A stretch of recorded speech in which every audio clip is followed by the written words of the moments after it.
Angels and demons, the Djinn connection. This is chapter 7, but it's hashtag 8. There's a reason, etc. Mark's going to walk in and get on my nerves in a minute, but we just have to put up with that, don't we? Hold on, I'm having a look. I've got all my paint and stuff everywhere. I'm trying to make it look like... Anyway. To fully understand the connection between angels, demons and jinn, we must delve into the Prophet Muhammad. I need to make sure I'm taping. We must delve into the Prophet Muhammad's revelation of the Quran. According to tradition, Muhammad received the Quran in a series of dreams and trance-like inspired states, which he was visited by the Archangel Jibril. But was Muhammad actually visited by a jinn instead? Muhammad is considered to be the last receiver of all divine revelations before the end of the world. His name means the praised one, or he who is glorified. In all, there are 200 names for Muhammad, such as joy of creation and beloved of God. Mention of his name is customarily followed by one of several invocations, such as God bless him and give him peace, or may peace be upon him. Muhammad was born in Mecca around 570 CE. Tradition holds that his lineage goes back to Ishmael and Abraham. Some accounts claim he was illiterate, but he had a successful business career and probably was at least semi-literate. In 590, he married a woman, twice his age. After 20 years of marriage and a successful career as a merchant of skins and raisins, his spiritual life unfolded. He felt a call to withdraw from the world and pray and meditate to reach enlightenment. At the root of his spiritual searching was his acceptance of Jesus as the Messiah, the Immaculate Conception of Mary and the Virgin Birth. In addition to his conviction that Judaism and Christianity had distorted God's revelations to Moses and Jesus, and that the pagan Arabs lived in ignorance of God's true will. Muhammad would often leave his wife and children in Mecca to make a 4-hour journey to the cave of Hira, located a short distance from the city on the top of a mountain. Hira is a small cave about 14 feet in length by 6 feet wide. There he would stay in complete isolation for several nights, deep in thought, prayer and meditation. In the year 610, while in the cave one night during Ramadan, Muhammad was visited by a creature who ordered him in an authoritative, almost threatening voice, "Read."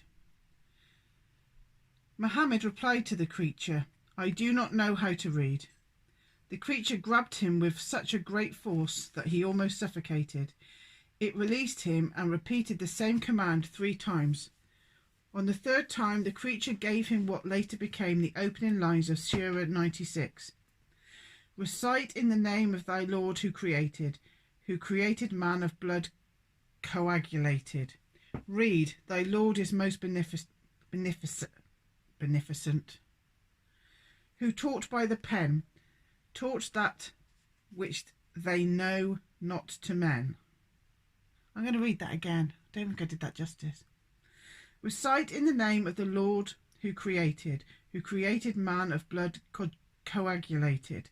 Read, thy Lord is most beneficent, who taught by the pen, taught that which they knew not to men. I don't think I did it that time either, to be honest. Tradition holds that after issuing its commands, the creature disappeared. Muhammad went to sleep and awakened in the morning to hear words that seemed to be written on his heart. "O Muhammad, you are the apostle of God, and I am Jibril." According to Al-Sirah al-Nabawi, a biography of the Prophet by Ibn Kathir, written in the 14th century, Muhammad ran from the cave all the way back to Mecca, trembling with fear. He ran into the house and found his wife and implored her, "Cover me, cover me." His wife asked him what was the matter. He told her of the creature he encountered in the cave and said he had to leave because he feared for his life. It is not clear at this point whether Muhammad thought the creature was a jinni or angel, but it was obvious he was very afraid of the creature that had accosted him. From historical accounts of jinn and demons, we know they often make people do things they don't want to by threatening them or using physical force. In biblical accounts of angel encounters, people often feared the angels because they usually appeared when God was unhappy with a person. The angel was sent to chastise or punish. In the Arabic world, however, Djinn would have been even more feared than a powerful angel. Muhammad was able to see the creature from any angle he looked, implying it was multidimensional in nature. However, there is no record of an exact description of the entity. Muhammad was skeptical of the creature's true identity. He saw it on several occasions after the first encounter, but no one else could see it. The creature followed him from the cave and often appeared in his home. Muhammad's wife Khadija wanted to discover the true identity of the creature and so told her husband to inform her when the entity was present. When the creature finally appeared, she asked Muhammad to sit on her left thigh and asked him, "Can you still see the creature?" He replied that he did. She then threw off her veil and asked Muhammad to sit on her right thigh. Khadija then asked him, "Can you still see the creature?" He replied, "No, it's gone." Khadija then told Muhammad, "Be firm by the name of Allah, he is an angel and not a demon." Islamic scholars interpret the text above as meaning that an angel would not stay to look at the uncovered part of a female body, but a demon would. Also, the creature was visible only when he sat on her left thigh and not her right. The pre-Islamic people believed that the proper sequence of things was from right to left. If the creature was also visible on the right, this meant to them that it would have been moving from left to right and against the balanced movement of the universe and against the will of Allah. Only evil jinn can do this, angels can't. This test convinced Khadija that the creature was an angel, and not just any angel, but the archangel Jibril. Muhammad still remained skeptical. 3 years passed after the first revelation before Muhammad felt ready to call himself a prophet. He preached to his own clan, the Hashemites, that if they did not worship God instead of their idols, they would be punished. The followers of the new religion were called Muslims, which is derived from the term that means they who surrender to God. His evangelizing was not without conflict and even holy war. Critics called Muhammad jinn-possessed and said he was not a true prophet because God hadn't sent down his angels to him. Later, Muhammad began publicly describing the creature as an angel, but doing so failed to quiet his opponents and critics, who accused him of retrofitting an angel into his revelations in order to be accepted as a prophet. Regardless of exactly how it happened, the first night of Quran's revelations is referred to as the Night of Power. According to tradition, the Quran was revealed gradually over the rest of Muhammad's life, in nearly daily trance states and frequent dreams at night, with the final revelation coming just months before his death in 632. That's the number. The transmitting entity is sometimes described as an angel, sometimes as a mysterious man. The Holy Book totals 6,666 verses and forms the doctrine of Islam. Muhammad himself never explicitly stated how he received all of it. Surah 1706 states that it was sent from God gradually so that it could be recited to people at intervals. The Night of Power is part of Ramadan, held in the 9th month of the Islamic calendar, a time of fasting, prayer and pilgrimage. Jibril and other angels descended on the faithful on this night and will continue to do so until the end of time. We have indeed revealed this message in the Night of Power, and what will explain to you what the Night of Power is. The Night of Power is better than 1,000 months. Therein come down the angels and spirit, Ruh or Jibril, by God's permission on every errand. Peace, this until the rise of the morn. Was the creature an angel or jinn? Muslim scholars today debate whether or not Muhammad actually had a visitation by the angel Jibril. Some feel it could have been a jinni. According to Zakaria Botras, a well-known expert on Islam and the Quran, the creature Muhammad saw in the cave lacked an angel's characteristics. The angel of the Islamic belief are pure and can do no wrong, and would never try to force someone to do something by strangling them.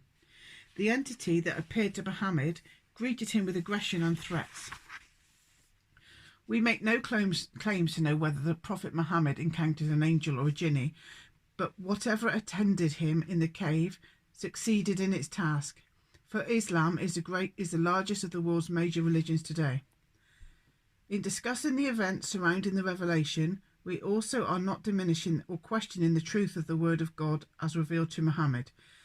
In all great religions, divine word is channeled through prophets who transmit the word to the masses. The stories of how they receive the word vary even within their own religions and become embellished over time with legends that lack historical data.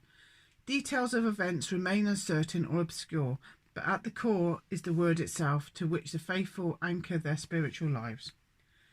Contrasts and similarities among angels, jinn and demons. The ancient world that birthed Judaism, Christianity and Islam teemed with supernatural entities who had the power to intervene or interfere in humanity's affairs, and their characteristics overlap. Numerous similarities and ambiguities exist among angels, demons and jinn that provide ample opportunities for jinn to masquerade as one or the other.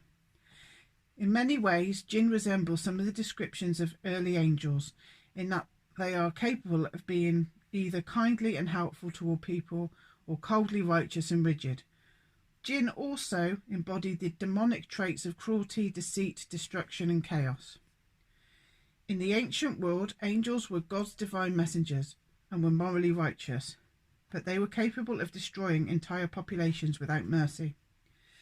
Demons were lesser, interfering entities of good, bad and neutral persuasions, but were usually responsible for anything bad that happened. Jinn were closer to demons in behaviour, but with original ties to the angelic realm, as we saw in the earlier chapter. Jinn lore absorbed into the Western tradition tended toward demonic overtones. The distinctions between jinn and demons are often confusing. Jinn can act like demons and have more association with demons, but they also have similarities to angels. According to M.S. al-Munajjid, a prominent Saudi sheikh, lecturer and author, scholars are in disagreement over the difference between jinn and demons. Some of them say that the word jinn goes far to encompass the jinn as well as the demons, because the word also includes believing and unbelieving jinn. Allah says, "And among us there are righteous folk, and among us there are far from that. We are sects having different rules. And there are among us some who have surrendered to Allah, and there are among us some who are unjust. And whoso have surrendered to Allah, such have taken the right path purposely." However, the word shaitan is used to refer to the unbelieving jinn. Allah says, "And the devil was ever an ingrate to his Lord." The world of the jinn is an independent and separate world with its own distinct nature and features that are hidden from the world of humans. Jinn and humans have things in common, such as the ability to understand and choose between good and evil. In the Western tradition, demons do not choose between good and evil. They are the embodiment of all that is evil, and are completely and totally dedicated to it. According to Islamic tradition, angels and jinn exist in the world beyond, sometimes referred to as the invisible world. Humans were formed from clay, jinn from smokeless fire, and angels from a type of spiritual light called nur. This light has structure, and so angels, like jinn and demons, can shapeshift into any form. While jinn follow their own whims and desires, angels take on other forms only when God has directed them to do so. Parts of the invisible world can be perceived on the human level by babies, animals, saints, including religious authorities, and the simple-minded. Jinn see more of the invisible world than we can, but angels see even more. Evil jinn serve the forces of darkness and destruction and seek to turn people away from God, dooming them to hell. As in the Judeo-Christian world, angels in Islam are viewed as positive, protective forces. They are God's messengers and taskmasters, obeying his will. Our modern perception of the shiny, comforting angel of the West evolved over time. However, in early Hebrew law, some angels didn't look kindly upon humans. In fact, some were downright hostile and didn't want to share paradise with them, considering it their own privileged territory. When asked by God to bow before his creation, some refused. They were not cast out of heaven as fallen ones, but were incinerated into oblivion. God destroyed these refusing angels until he found those who agreed to honour Adam. Nonetheless, there remained unfriendly angels who attempted to bar access by humans to the various levels of heaven. The mystical Merkaba tradition features prayers and secret words that can circumvent such angels. As mentioned earlier, early Judeo-Christian angels were the muscle for enforcing God's rules. When displeased with people, God sent angels to beat, punish, chastise, and even kill them. In the story of the wicked cities of Sodom and Gomorrah, God sent angels to level these cities off the face of the earth. In modern times, Westerners have a more idealistic and sanitized view of angels, considering them to be pure spiritual allies in the struggle against evil. In Islamic tradition, angels are always obedient to God. There are no defiant or fallen angels. When God ordered angels to kneel before Adam, all complied. The role of defiance fell to the Djinn. The defiant Djinn and the Western fallen angels have points in common besides their defiance and expulsion from God's presence. The fallen angels followed Lucifer, who committed the sin of pride and fell from heaven to the underworld. From there they have reign over mankind to tempt, possess and cause every illness and misfortune among us. Though they are completely evil in magical law, they can be forced to aid and educate people, a risky undertaking. The Djinn who refused to kneel to Adam followed Iblis, who by some descriptions was a once great angel, but now equal to Satan. The evil Djinn live in another dimension, but also operate on earth, trying to deceive and lead people astray, causing possession and misfortune. Another kind of wayward Western angel has similarities to the evil Djinn, the Watchers. A brief reference to them is made in Genesis chapter 6 verses 1 to 4, and more information about them is given in the book of Enoch, called the Sons of God. They were angels set in heaven to watch over humanity. They coveted women and decided on their own to come down and cohabit with them. In exchange for sexual favours, they taught people the forbidden arts of science, metallurgy, chemistry and divination, among others. Their hybrid offspring, the Nephilim, were cannibalistic monsters, abominations that so offended God that he brought on the flood to cleanse the earth and begin anew with Noah and his sons. Evil Djinn are credited with teaching humans the forbidden arts too. Djinn human offspring are not quite as fantastic as cannibalistic monsters, but they are considered abominations, and such unions are forbidden.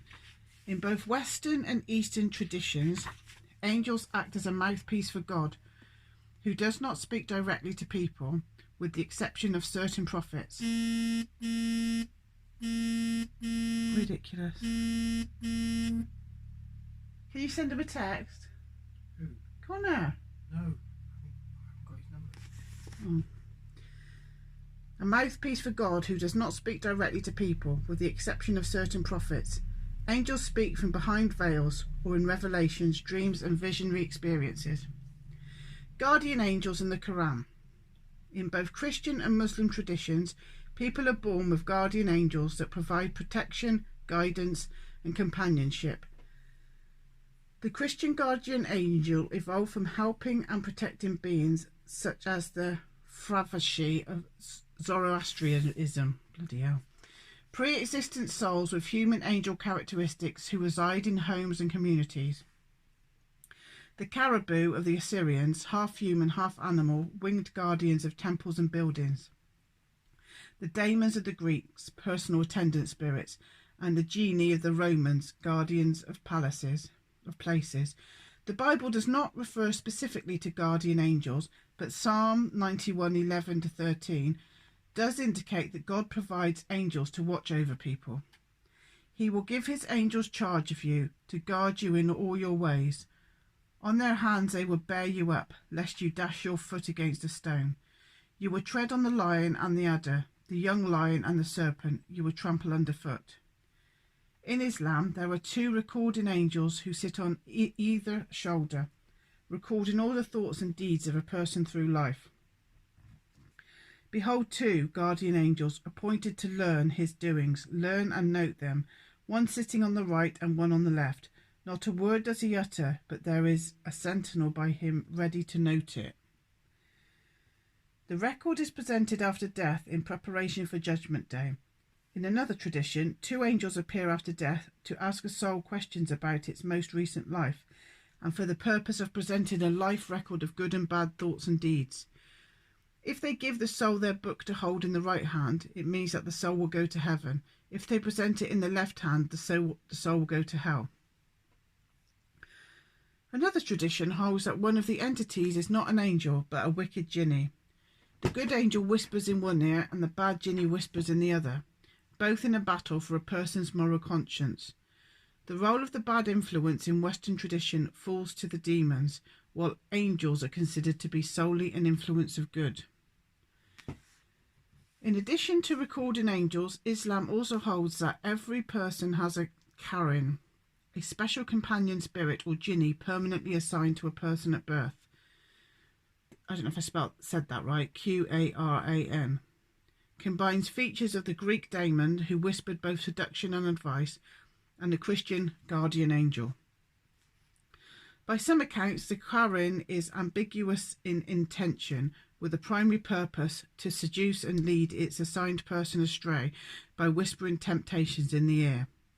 Karin also refers to a non-believer who can lead a Muslim person astray. By other accounts, the Karin provides companionship, comfort and protection, including against illnesses and possession by other jinn. The Karin can be of either gender. It is called a double and a brother or sister who lives below the earth. Some believe that people are assigned Karin of the person's gender, while others believe it is always the opposite gender. An opposite gender Karin is jealous of any romantic partners a person may have and will thwart relationships and potential marriages. When humans are said to marry a jinni, it may be with their Karin. Parents warn children not to spend too much time looking into a mirror because the Karin will react in a jealous rage. A Karin who is displeased with its human can cause headaches, illnesses, nightmares, bruises and other physical discomforts, insomnia, depression and loss of appetite. When the Karin exerts an evil influence, it disavows responsibility for actions on the basis of the free will of the mortal. His companion, devil, will say, "Our Lord, I did not push him to transgress in disbelief, oppression and evil deeds, but he was himself in error, far astray." In other words, the jinni says to God, "It wasn't me who made the person sin, I just helped him follow his own desires." Thus the Karin reveals a trickster nature in the deliberate and often malicious sowing of discord and chaos. Muhammad acknowledged the Karin, but said his own converted to the faith and functioned only in benevolent ways. There is no one among you but a comrade from among the jinn is assigned to him. Shaba-Karim, present in that occasion, asked, "Even you, O Messenger of Allah?" He said, "Even me, but Allah granted me victory over him, and he became Muslim, and I am safe from him. So he only enjoins me to do that which is good." The Karin knows everything about its assigned person, including all his or her weaknesses. Giving in to temptation and evil feeds the Karin, enabling it to gain power and strength. Only leading a righteous life can weaken it. Knowledge of the past, present and future. According to Islamic thought, the future is not yet part of the created world and is known only by God and a select few of his angels. 40 days before an event takes place, a message about it is sent down from the highest assembly to the heaven, where angels called Katabin write it down as destiny. Once written, destiny is irreversible and cannot be changed, even if the persona learns about it. Angels do not reveal destiny without God's permission. Certain sheikhs say they are inspired by angels and can know and reveal the future. However, some believe the sheikhs are really talking to jinn masquerading as angels. Djinn know the past, the present, and what is taking place at another location, clairvoyance or remote viewing, but they do not know the future. Before Islam, they had the power to know the invisible, but they abused it by revealing their secrets to humans in exchange for gifts and control over a person's freedom. God took their power away and shut them up out of the seventh heaven. They climb upstairs or fly up to sit at the door and eavesdrops on the angels, who chase them away with stones. If hit, the Djinn fall like burning stars, meteors.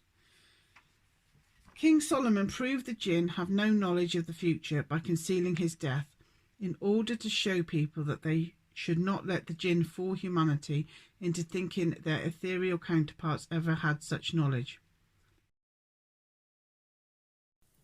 It is said Solomon died leaning on his stick, and his corpse remained propped up on it for an entire year. Meanwhile, the Djinn, thinking he was still alive, went on as slaves, building his temple and city. At last, ants ate through the stick, and the corpse collapsed. The Djinn suddenly realised he was dead and had no more hold over them, and they fled. In Western tradition, angels are consulted for fortune-telling, although it isn't an official function. Theirs is not to reveal the future, unless God tells them to, but to stand by to provide aid when called upon by people as they go through the trials and experiences that are the results of choice. Western demons are said to be clairvoyant and able to know and tell the future. They know the secrets of people, past and present, and are capable of commanding any language. In cases of possession, demons reveal these abilities. The speaking of dead languages or claims of the ability to tell the future are taken as proof of possession. In ancient times, illnesses, afflictions, aberrant behaviour and misfortune were blamed on demons, who were said to have the power to enter the body and take over one's body and mind. Djinn have this ability too, and the traits of their possession described in the previous chapter can be applied to demons as well. In Islamic and Christian traditions, the invading entities find ways to sneak into the body. The Djinn often enter when a person's aura is weakened or split from trauma. In Western law, demons enter through the breath, such as when a person sneezes or hiding on bits of food. Giving in to temptations and sin will, of course, make one susceptible as well. Certain individuals, religious authorities and healers have the ability to exorcise demons through prayers, incantations, fumigations, and issuing holy commands. Exorcisms can easily go wrong when an unskilled exorcist challenges powerful, crafty demons or Djinn. A person who performs this sort of task must be knowledgeable and powerful in his or her own right. In the Western tradition, the Catholic Church has strictly ritualized exorcism, with rules governing how and why demons can possess people and how they must behave in exorcisms. Demons do not just upset life, but use possession as a way to mock the Church and God, spewing forth blasphemies and obscenities through his most beloved creation. Sexual union. Angels and demons do not marry and have families, but the Djinn do, just like us. It is interesting to note, however, that angels and demons and Djinn are all capable of having sexual relations with human beings. Such unions are not considered desirable for mortals, and the offspring are usually oddities, if not downright monstrosities. Demons are considered to be sterile, but can impregnate women through a bothersome and awkward process of first using a female form to seduce a man to collect his sperm, and afterwards change into a male form to impregnate a woman. Both Djinn and demons can approach humans sexually as seductive lovers in beautiful or familiar forms.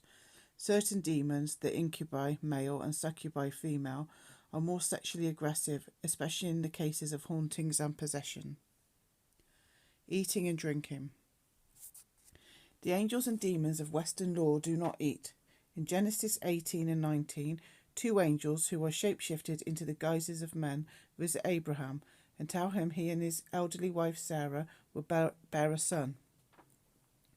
Abraham and Sarah offer them a meal, and the strangers eat, and then depart to destroy Sodom and Gomorrah. Whether or not the angels actually consumed the food was a subject of great theological debate in Christianity. Theologians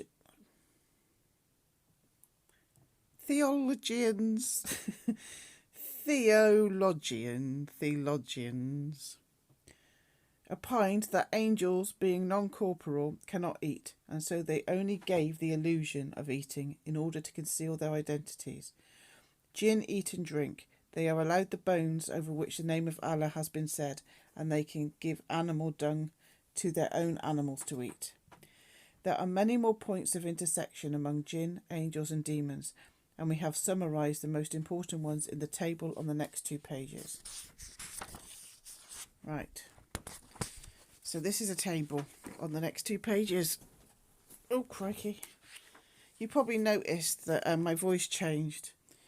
Well, last night I got to the bit about Moses leaning on his stick and then realised that it turned itself off. So I couldn't be bothered to do it last night. So I waited until the next day. So that's why. Anyway, shut up, Liz. Right. Jinn have gender. Angels have no gender. Demons shapeshift their gender. Jinn live for thousands of years, eventually die into oblivion. Angels live until the end of the universe. Demons live longer than humans, eventually die and wither to their primordial state. Jinn had original ties to angels. Angels are the closest beings to God. Demons had original ties to angels. Jinn are outcasts from God's favour. Angels enjoy God's favour. Demons are outcasts from God's favour. Jinn inhabit dirty, polluted places. Angels inhabit heavenly realms. Demons inhabit dirty, polluted places. Jinn eat and drink. Angels do not eat and drink. Demons eat and drink. Jinn organised in families and clans. Angels organised in hierarchies of powers and duties. Demons organised like the military. Jinn have sex with each other. Angels do not have sex with each other. Demons have sex with each other. Jinn have sex with humans and can impregnate. Angels, some have sex with humans, can impregnate. Demons have sex with humans, can impregnate. Jinn shapeshift to any form. Angels shapeshift to any form. Demons shapeshift to any form. Jinn usually invisible unless they choose to be seen. Angels usually invisible unless they are directed to be seen. Demons usually invisible unless they are directed to be seen. Jinn follow their own wills. Some the will of Iblis, converted follow the will of Allah. Angels follow the will of God. Demons follow the will of Satan.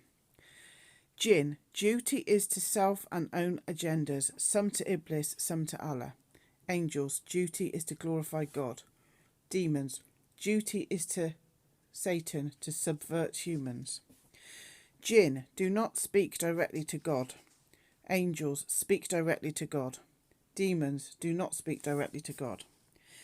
Jinn are deceitful and have a trickster nature. Angels are messengers of God. Demons, deceitful, trickster nature.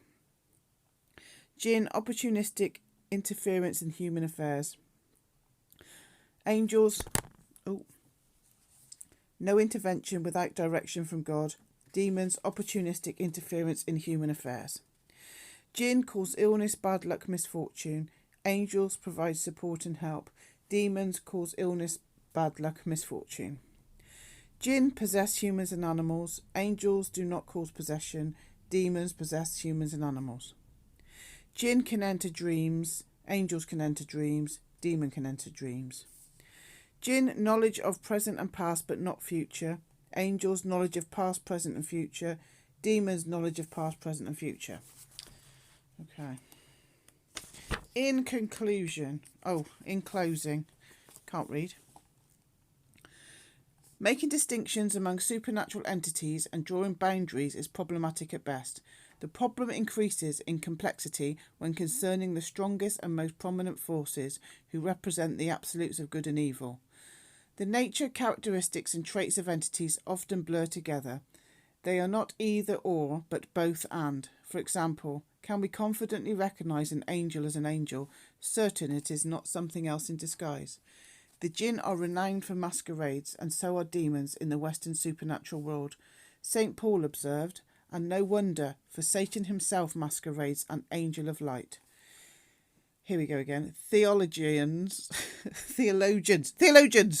there it is, wrote, I hope you weren't wearing headphones then, wrote that demons could also appear as the Virgin Mary, saints, and even Jesus himself. The literature of the saints contain numerous accounts of holy men and women being deceived by demons. If the most dedicated holy people can be so deceived, how can ordinary mortals hope to know exactly what they are dealing with when they have entity encounters? The answer is not easy, and we suggest that we often do not know. We think we are dealing with one particular entity, when in fact we may be dealing with the Djinn. And that's the end of chapter 7. I'll be reading chapter 8 soon.